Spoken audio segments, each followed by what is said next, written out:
find a wife like this. You the king. You need to find a wife like this. Man, you find a woman like this, you got the one.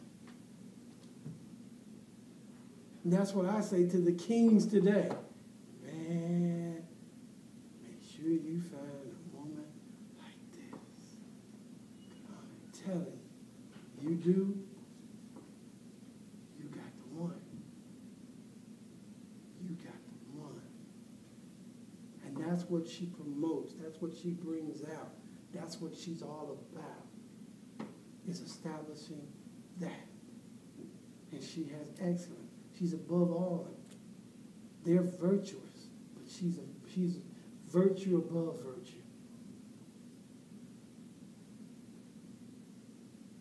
That's the one. Any questions over these three with these verses? Verse 27 to 29. Any questions, comments?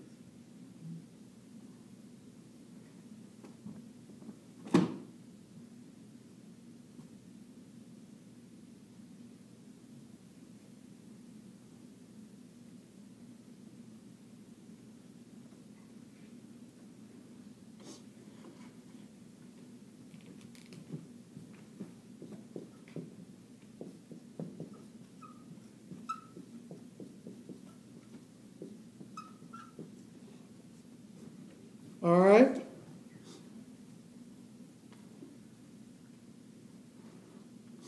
Verse 30. Favor is deceitful, and beauty is vain. But a woman that fears the Lord, she shall be praised. A woman that fears the Lord, she shall be praised. So she's telling her son, you find a woman that fears the Lord, she's going to be praised. So women should be encouraged to know that if you fear God, you're going to be praised.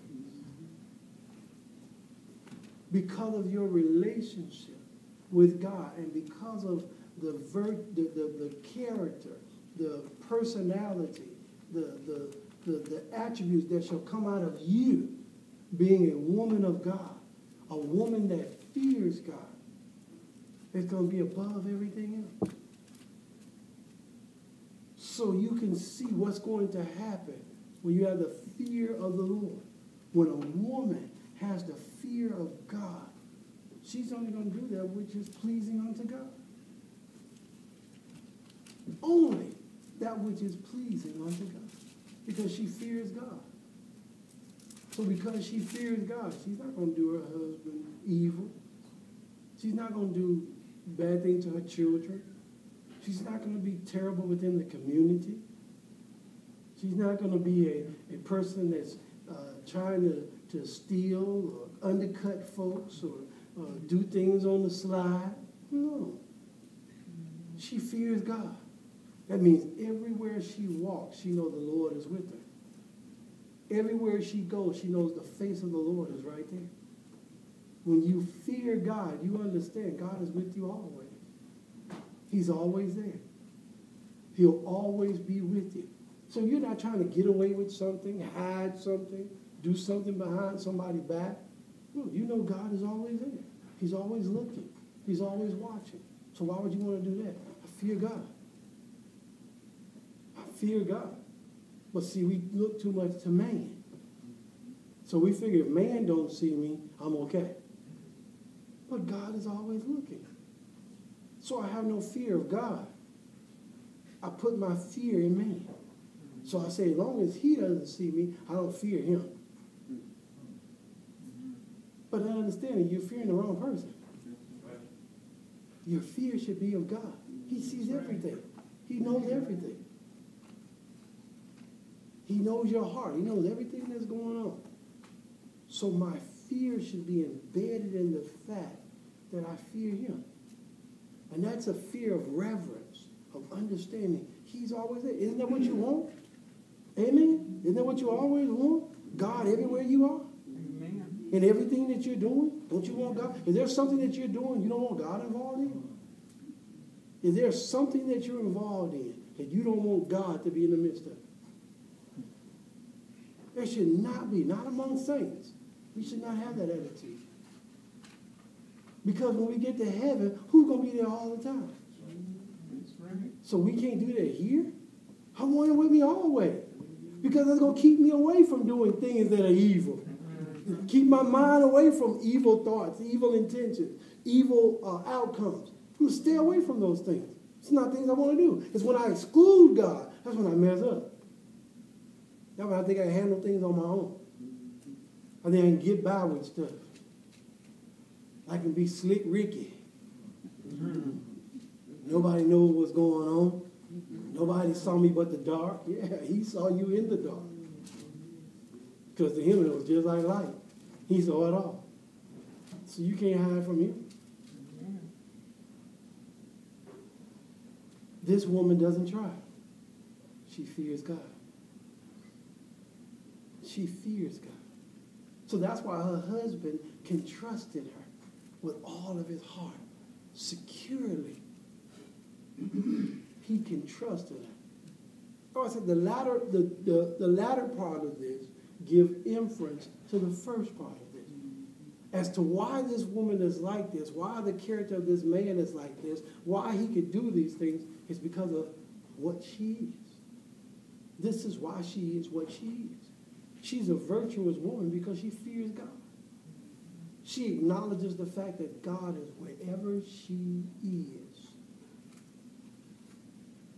That's the attitude that we have to have. Especially as modern day women. You might be out in the workforce. You might be, doing things outside of the house. You might be the breadwinner of your house. Amen? Or you might be co-breadwinner of your house. So what? Do you fear God? That wherever you are, they see Christ in you. In whatever you do, they see Christ in you. You might be a housewife. You might not work at all. But you might go outside of the home. What do they see? What do people see when they see you? Do they see Christ? And this virtuous woman, she had fear of God. That means she acknowledged God wherever she was. She was not going to get into anything that was going to take her away from her relationship with God. It's not her thoughts, not her attitude. It's not her mindset. And that's why I like to talk to the young women, to promote that to them. If you fear God, you're not going to put yourself in any situation, you're not going to get yourself up under any circumstances that's going to take you away from a relationship with God. I don't care what Junior says. I don't care if he throws G on you, how fine you are, how good you look, everything else. I don't care. Your fear of God, knowing that God is there at all times, if he doesn't fear God, then you walk the other way. You keep on stepping. Because you're not going to let yourself get into situations that's going to mess with your relationship with God. It's not going to take you away from your love of God.